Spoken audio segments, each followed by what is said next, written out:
उसके बाद corona radiata या फॉलिकल सेल्स है, ये इसी का नाम है। दोनों में से एक नाम से इसको जान सकते हैं, मतलब आप उसको कोरोना रेडिएटा कहिए या फिर फॉलिकल सेल्स है, इसका कोई कार्य नहीं है। आगे चलकर क्या हो जाती है, डेथ। यही लेयर है आउटर का, कोरोना रेडिएटा कहिए या फिर फॉलिकल सेल्स कहिए।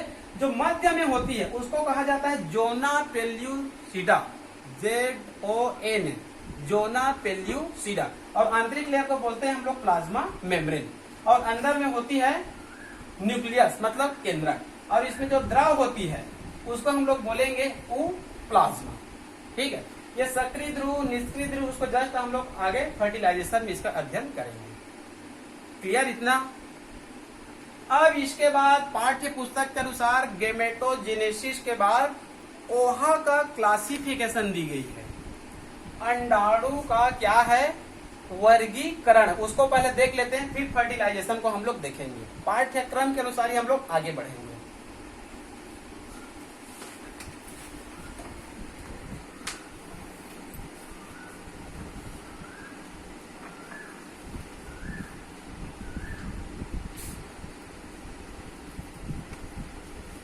ये है ओहम, मतलब अंडाणु।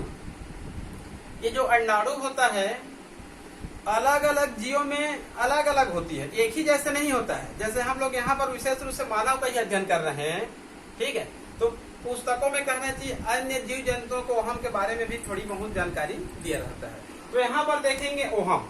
तो ओहम में मुख्य रूप से क्या पाई जाती है, यो। क्या पाई जाती है, यो, YOL के, YOL के, जिसको पढ़ते समय योग पढ़ते हैं। हालांकि योल कभी कह देते हैं, जो शुद्ध नहीं है इंग्लिश के अनुसार, इसको योग कहेंगे। क्लियर। उसके बाद ये जो योग होता है इसको मात्रा और वितरण के आधार पर इसका क्लासिफिकेशन करेंगे। मात्रा और वितरण के आधार पर इसका क्लासिफिकेशन करेंगे। नाम को थोड़ा सा ध्यान देंगे तो आपको याद करने की आवश्यकता नहीं है, इसके नाम में ही अर्थ छिपा हुआ है। पुस्तक में चित्र भी दी गई है, चित्र को देख लेंगे, पहले इसको समझ लेते हैं, फिर आप लोग पुस्तक के अनुसार इसके चित्र को देख लेंगे और एक बार बना लेंगे। देखिए, योग की मात्रा और वितरण। तो पहला देखते हैं मात्रा के आधार पर। किसके आधार पर देखते हैं हम लोग, मात्रा के आधार पर।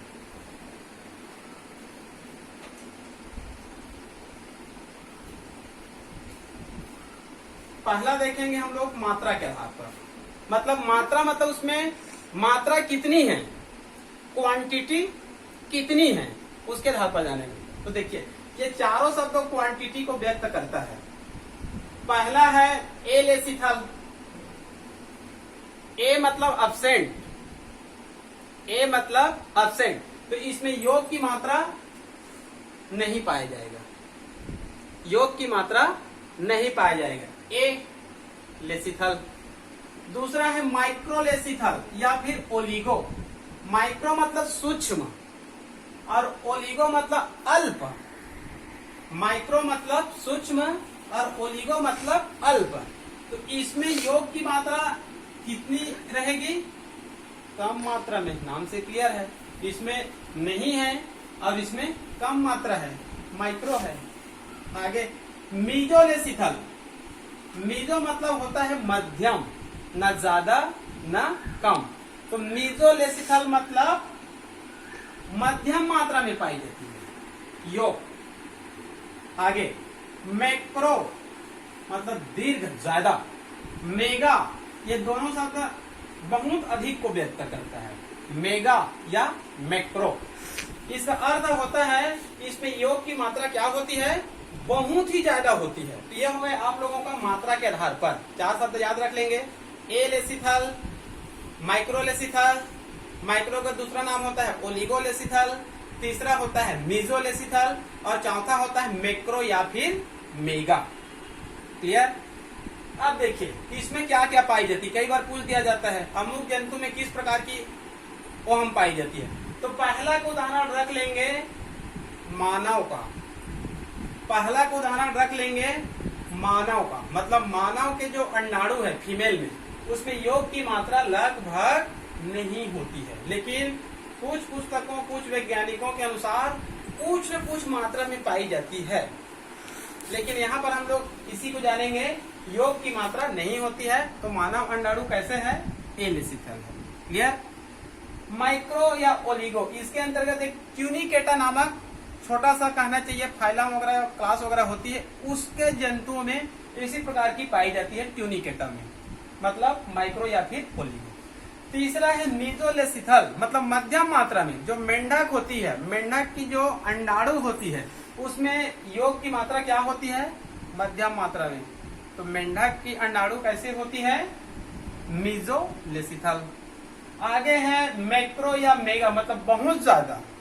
तो बहुत ज्यादा किसके अंडाणु में होती है? जो पक्षी है, मतलब सभी प्रकार के पक्षी, चाहे हेन भी बोल सकते हैं, इनके कहना चाहिए हम लोग अंडे को देखे हैं, उसमें बहुत अधिक मात्रा में क्या होती है? योग होती है। ठीक है, तो पक्षी है, मुर्गी है, या फिर पक्षी जगत में ही बोल सकते हैं, इसमें कहना चाहिए योग की मात्रा क्या होती है? सबसे ज्यादा होती है। ये हो गया आप लोगों का मात्रा के आधार पर। क्लियर? आगे है वितरण के आधार पर। आगे है वितरण के आधार पर। ठीक है, वितरण मतलब जैसे कि मान लो कहना चाहिए ये अंडाणु है, तो इसमें कैसे डिस्ट्रीब्यूशन की गई है उसके आधार पर जानना है, कैसे इसमें डिस्ट्रीब्यूशन की गई। तो पहला देखते हैं आइसोलेसिथल या फिर होमोलेसिथल। आइसोलेसिथल या फिर होमोलेसिथल, इसका हिंदी नाम होता है समपितकी।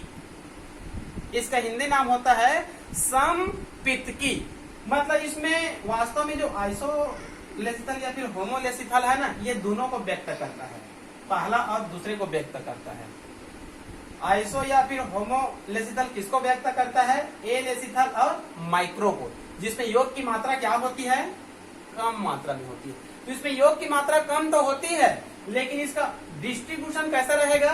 सम, मतलब सभी तरफ समान मात्रा में पाए जाएंगे। कम तो है, लेकिन ये सभी तरफ इस प्रकार से, इसको आइसो या फिर होमोलेसिथल बोलेंगे, मतलब सभी तरफ समान है। लेकिन याद रखेंगे ये पहले वाले इन दोनों को व्यक्त करता है। क्लियर? आगे टीलोलेसिथल, टीलो में भी क्लियर है, मान लो कहना चाहिए ये अंडाणु है, तो जो टीलोलेसिथल होता है इन दोनों को व्यक्त करता है, मतलब मीजो और मैक्रो को। मीजो और मैक्रो को, तो मीजो और मैक्रो में क्या है? योग की मात्रा एक में मध्यम और एक में ज्यादा है। मतलब कुल मिलाकर बोल सकते हैं टीलो में ज्यादा ही पाई जाती है, और टीलो मतलब टेल से बना हुआ है। टेल मतलब पीछे तरफ, टेल मतलब पीछे तरफ। तो इसमें जो अंडाणु ज्यादा मात्रा में तो रहेंगे, मध्यम मात्रा में हो सकते हैं, लेकिन ये एक तरफ पाए जाएंगे, टेल तरफ पाए जाएंगे। इसको कहा गया है टीलोलेसिथल। इसमें आइसो या होमो में तो सभी तरफ पाए जाएंगे सम, और यह है टीलो, तो एक ही तरफ इसमें पाए जाएंगे। नाम से एकदम क्लियर है। आगे है सेंट्रोलेसिथल। सेंट्रो में तो और एकदम से क्लियर है, सेंट्रो मतलब मध्य। सेंट्रोलेसिथल मतलब मध्य पित्तकी। तो जैसे कि मान लो कहना चाहिए अंडाणु है, ये क्या है? अंडाणु है। तो इसमें योग कहाँ पाई जाएगी? सेंट्रोलेसिथल है तो इसमें मध्य में पाई जाएगी, यहाँ पर पाई जाएगी। सेंट्रोलेसिथल मध्य में पाई जाती है। और ये किसका उदाहरण है? कीटों का। इसको याद रखेंगे, जो कीट है, इंसेक्ट है, उसकी अंडाणु कैसे होती है? सेंट्रोलेसिथल, मतलब मध्य पित्तकी। ये हो गया आप लोगों का ओहम का क्लासिफिकेशन, योग की मात्रा और योग की वितरण। तो मात्रा के आधार पर 4 प्रकार का है, वितरण के आधार पर 3 प्रकार का है। बहुत ही ये सिंपल है, इसको भी कभी कभार किसी न किसी सेट में पूछा जाता है। क्लियर इतना? अब उसके बाद देखेंगे निषेचन। वैसे हम लोग पढ़ते पढ़ते मेमोरी ग्लैंड्स को अध्ययन नहीं कर पाए, तो memory gland and breast 5 minute का लेक्चर है वो भी। तो पहले हम लोग निषेचन को देख लेते हैं, उसके बाद उसको भी अध्ययन कर लेंगे। ठीक है जी।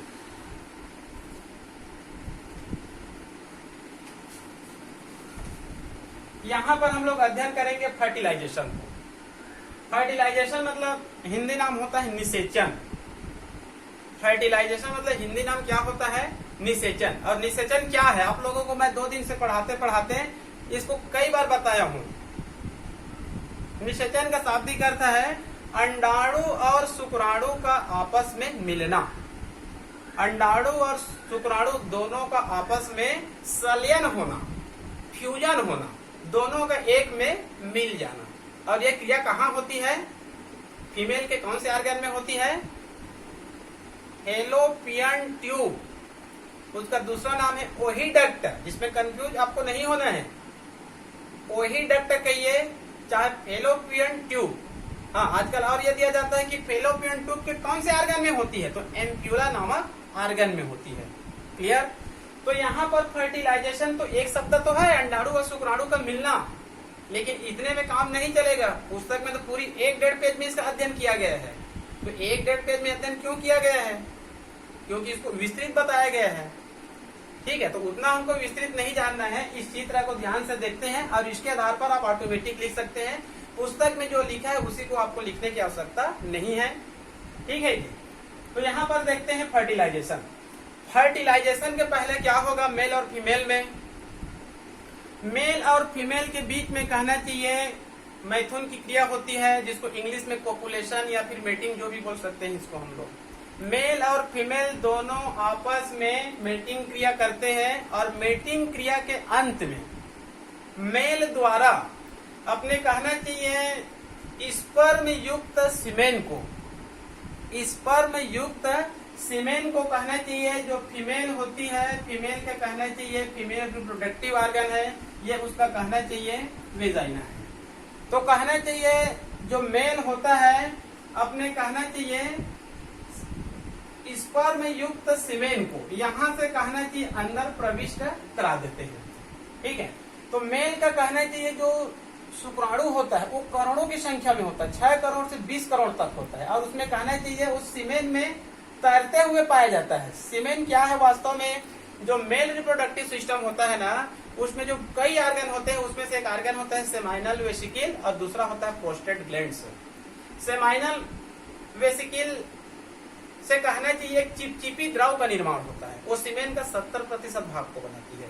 प्रोस्टेट ग्लैंड्स से कहना चाहिए एक दूधिया कलर के द्रव का निर्माण होता है, वो कहना चाहिए सीमेन का 30% भाग को बनाती है। दोनों आपस में मिलते हैं तब उसको कहना चाहिए हम लोग सीमेन बोलते हैं। हिंदी में कहना चाहिए जिसको वीर्य कहते हैं। इसी के अंदर कहना चाहिए करोड़ों की संख्या में शुक्राणु पाई। शुक्राणु दिखाई नहीं देता, ये माइक्रो होता है, करोड़ों की संख्या में होती है। ये केवल माइक्रोस्कोप, कंपाउंड माइक्रोस्कोप या फिर अन्य उच्च माइक्रोस्कोप में दिखेगा। ठीक है, तो कहना चाहिए मेल अंत में मेटिंग क्रिया के अंत में कहना चाहिए मेल में इजेकुलेशन की क्रिया होती है, स्खलन की क्रिया होती है। स्खलन के अंत में कहना चाहिए स्पर्म युक्त जो सीमेन होता है उसको कहना चाहिए फीमेल के जो फीमेल रिप्रोडक्टिव ऑर्गन है उसके अंदर प्रविष्ट करा देते हैं। अब कहना चाहिए यहाँ से अंदर प्रविष्ट तो करते हैं करोड़ों की संख्या में, लेकिन यहाँ पर जो करोड़ों की संख्या होती है अंदर जाते जाते कहना चाहिए लगभग सभी समाप्त हो जाते हैं, केवल 100 की संख्या में बचते हैं। तो नष्ट होने का कारण क्या है? क्योंकि जो फीमेल के जो जनन नलिका है वो क्या होती है? सक्रिय होती है। क्या होती है? सक्रिय होती है। तो आधे तो कहना चाहिए वहां पर चिपक कर कहना चाहिए डेथ हो जाते हैं। अंदर में कहना चाहिए कुछ अम्लीयता प्रभाव होते हैं तो उस अम्लीयता के कारण डेथ हो जाते हैं। आधे कहना चाहिए इस यूटेरस में समाप्त हो जाते हैं। तो कहना चाहिए करोड़ों की संख्या में तो होते जरूर हैं, लेकिन अंडाणु के आसपास केवल सैकड़ों की संख्या में कहना चाहिए शुक्राणु पहुंच पाते हैं, बाकी सब क्या हो जाते हैं? डेथ हो जाते हैं। तो ये कहना चाहिए देखिए फीमेल रिप्रोडक्टिव सिस्टम का नामांकित चित्र है, इसको हम लोग बोलते हैं ओवरी। ये कहना चाहिए राइट ओवरी और ये क्या है? Left ovary. तो यहाँ पर एक ओवरी रहेगा,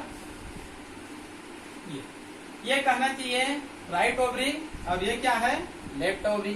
तो यहाँ पर समझाने के लिए दोनों ओवरी को बनाना आवश्यक नहीं है, क्योंकि जो मेंस्ट्रुएशन साइकिल होती है अल्टरनेट चलती रहती है। इस बार चित्र बनाए हैं तो समझ जाइए मेंस्ट्रुएशन साइकिल अभी राइट ओवरी में हो रही है। ठीक है, ये कहना चाहिए ओवरी, ये है ओहिडक्ट, ये है यूटेरस, ठीक है जी, ये है फिमरी, 4-5 अक्षर याद रखना है यहाँ पर। यह है वेजाइना, यह है सर्विक्स, यह है यूटेरस, यह है ओवरी, यह है ओहिडक्ट, यहाँ पर ये ओहिडक्ट है जिसको हम लोग फेलोपियन ट्यूब भी कहते हैं, और यह है फिमरी नामक आर्गन।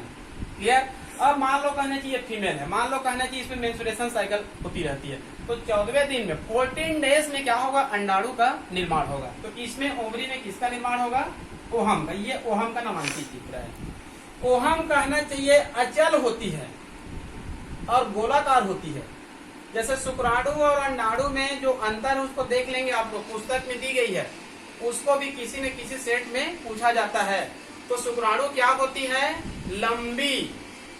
शुक्राणु क्या होती है, लंबी और चल, लंबी और चल।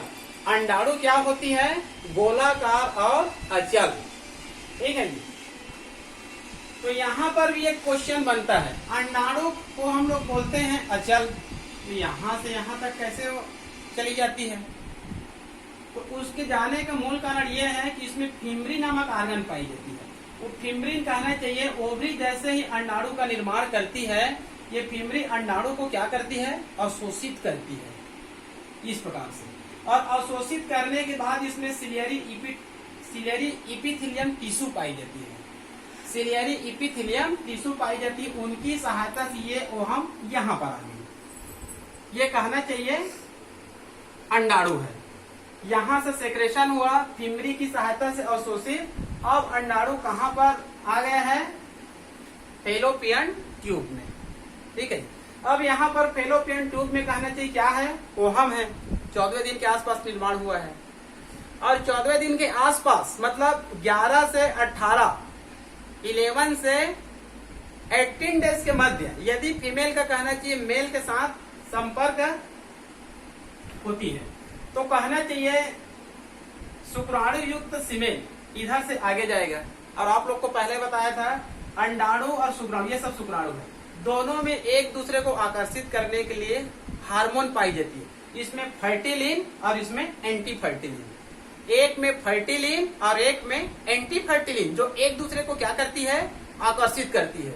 मान लो कहना चाहिए यदि मेंस्ट्रुएशन साइकिल लेफ्ट ओवरी में हो रही है, तो ये सब शुक्राणु इधर ट्रांसफर करेंगे, क्योंकि इधर फर्टिलिन और इधर एंटी फर्टिलिन, इधर फर्टिलिन और इधर एंटी फर्टिलिन, दोनों एक दूसरे को क्या करती है, आकर्षित करती है। अब कहना चाहिए देखिए शुक्राणु यहाँ से आते आते आते आते ये सब कहना चाहिए अंडाणु के आसपास में आ गया। कहाँ पर आ गया, अंडाणु के आसपास आ गया। अब इसी का मैं एक दूसरा चित्र बना दिया हूँ। यही जो क्रिया होती है उसका मैं यहाँ पर एक दूसरा चित्र बना दिया हूँ। इस चित्र को थोड़ा सा देख लेते हैं, इसमें एकदम 100% क्लियर है। ये आसपास का ये क्लियर है। अब देखिए ये हो गया अंडाणु, ये क्या हो गया, अंडाणु। ये है न्यूक्लियस, ये है ओप्लाज्म, ये है सेल मेम्ब्रेन। यहाँ पर होती है एक जोना पेल्यूसिडा, ये दूसरा लेयर होता है, जोना पेल्यूसिडा, ये तीसरा लेयर होता है। कोरोना रेडिएटा है, फिर फॉलिक्यूल सेल्स है। यहाँ पर देखिए जो दिख रहे हैं ना हरे कलर, ये सब कहना चाहिए शुक्राणु है। ये क्या है, शुक्राणु। लगभग 100 के आसपास आएंगे। ठीक है। यहाँ पर ध्यान देंगे जो अंडाणु होता है उसका 2 भाग होता है। कितने भाग होता है, 2 भाग होता है। एक को बोलेंगे सक्रिय ध्रुव और एक को बोलेंगे निष्क्रिय ध्रुव। इंग्लिश में बोलेंगे इसको एनिमल पोल और इसको बोलेंगे वेजिटल पोल। चित्र पुस्तक में रहेगा तो इंग्लिश में लिखा रहेगा, इसको बोलेंगे एनिमल पोल और इसको बोलेंगे वेजिटल पोल। एनिमल पोल मतलब सक्रिय ध्रुव और वेजिटल पोल मतलब निष्क्रिय या अक्रिय ध्रुव। ठीक है। उसके बाद याद रखेंगे जो सक्रिय ध्रुव किस ओर को बोलेंगे, जहां पर कोशिका द्रव्य पाई जाती है। सक्रिय ध्रुव किस क्षेत्र को बोलेंगे, जिस क्षेत्र में क्या पाई जाती है, कोशिका द्रव्य। जिस क्षेत्र में योग पाई जाती है, जिस क्षेत्र में क्या पाई जाती है, योग, उस क्षेत्र को हम लोग क्या बोलेंगे, अक्रिय ध्रुव या फिर निष्क्रिय ध्रुव। यह 2 ध्रुव है, एक सक्रिय और एक निष्क्रिय है। तो आप लोग ये बताइए कि शुक्राणु किस ध्रुव से प्रवेश करेगा इसमें। भाई निष्क्रिय ध्रुव से प्रवेश तो नहीं करेगा। शुक्राणु हमेशा किस पोल से एंट्री करती है सक्रिय ध्रुव से, एनिमल पोल से। देखिए अब यहाँ पर 100 की संख्या में शुक्राणु आए हुए हैं, 100 की संख्या में शुक्राणु आए हुए हैं। तो मान लो कहने चाहिए कोई शुक्राणु पहले यहाँ पर आ गया, चिपक गया, तो ये अंदर प्रवेश नहीं करेगा, क्योंकि शुक्राणु हमेशा कौन से ध्रुव से प्रवेश करती है? सक्रिय ध्रुव से। अभी कहने चाहिए एक परीक्षा हुआ था नियमित व्याख्याता का, उसमें यही क्वेश्चन आया था, उसमें यही क्वेश्चन आया था कि किस ओर से प्रवेश करती है। तो उत्तर क्या है? सक्रिय ध्रुव। मतलब कोई शुक्राणु पहले भी आ जाएगा तो अंदर प्रवेश नहीं करेगा, ये सक्रिय ध्रुव से प्रवेश करेगा। मान लो कहना चाहिए, ये कहना चाहिए चित्र है ये शुक्राणु का, यहाँ पर कोई शुक्राणु आएगा ना सक्रिय ध्रुव में, तो यहाँ पर ऐसे एक उभार बनेगा, इस प्रकार से ना एक उभार बनेगा, इस प्रकार से। इसको इंग्लिश में हम लोग बोलेंगे फर्टिलाइजेशन कोन। क्या कहेंगे उसको? फर्टिलाइजेशन कोन। हिंदी में कहेंगे निषेचन शंकु। फर्टिलाइजेशन कोन, निषेचन शंकु, ये केवल एक ही बार बनती है, दूसरी बार नहीं बनती है। तो जैसे यहाँ पर पहले क्या होगा? निषेचन कोन बनेंगे। निषेचन कोन मतलब एक उभार बनेंगे। अब यहीं पर कहना चाहिए एक शुक्राणु आ गया, तो ये शुक्राणु कहना चाहिए, शुक्राणु का अग्रभाग किस ऑर्गन से बना होता है? गोल्जी बॉडी से। शुक्राणु के अग्रभाग को बोलते हैं हम लोग एक्रोसोम। जस्ट अभी आप लोग को बताया हूँ, ठीक है। तो एक्रोसोम किस ऑर्गन से बना होता है? गोल्जी बॉडी से। और ये जो एक्रोसोम होता है एक एंजाइम का सेक्रेशन करता है, उस एंजाइम को कहा जाता है स्पर्मलाइसिन। शुक्राणु के अग्रभाग से एक एंजाइम का सेक्रेशन होता है, उस एंजाइम को क्या कहा जाता है? सामान्य नाम है स्पर्मलाइसिन, लेकिन उसका रासायनिक नाम होता है हाइलुरोनिडेज नामक एंजाइम। उसका रासायनिक नाम क्या होता है? हाइलुरोनिडेज नामक एंजाइम, ठीक है। तो जो कहना चाहिए जो शुक्राणु है जिसका अग्रभाग से एक एंजाइम का सेक्रेशन होगा, वह एंजाइम इस सेल मेम्ब्रेन को क्या कर देगा? ये उभार बनेगा, ये सेल मेम्ब्रेन है, ये फर्टिलाइजेशन कोन है, इसके अग्रभाग में क्या कर देगा वो? जैसे ये कहने चाहिए इधर से शुक्राणु आया, ठीक है, इसके अग्रभाग से हाइलुरोनिडेज नामक एंजाइम का सेक्रेशन हुआ, वो एंजाइम इस भाग को छिद्र कर देगा, इस भाग को क्या कर देगा? छिद्र कर देगा। अब ये इसके अंदर क्या कर जाएगा? एंट्री करेगा, केवल इसका अग्रभाग प्रवेश करेगा। याद रखेंगे मिडिल पार्ट और टेल पार्ट प्रवेश नहीं करेगा। निषेचन में केवल इसका केंद्रक और स्पर्म के केंद्रक दोनों का आपस में मिलन होता है, ठीक है। तो देखिए चित्र में क्लियर है, एक शुक्राणु है, यहाँ पर शंकु बनेंगे, फिर छिद्र होगा और ये कहना चाहिए यहाँ प्रवेश कर जाएगा, यहाँ प्रवेश कर जाएगा। और प्रवेश करने के बाद ये शुक्राणु ये अंडाणु आपस में मिल जाएंगे, यहाँ पर आपस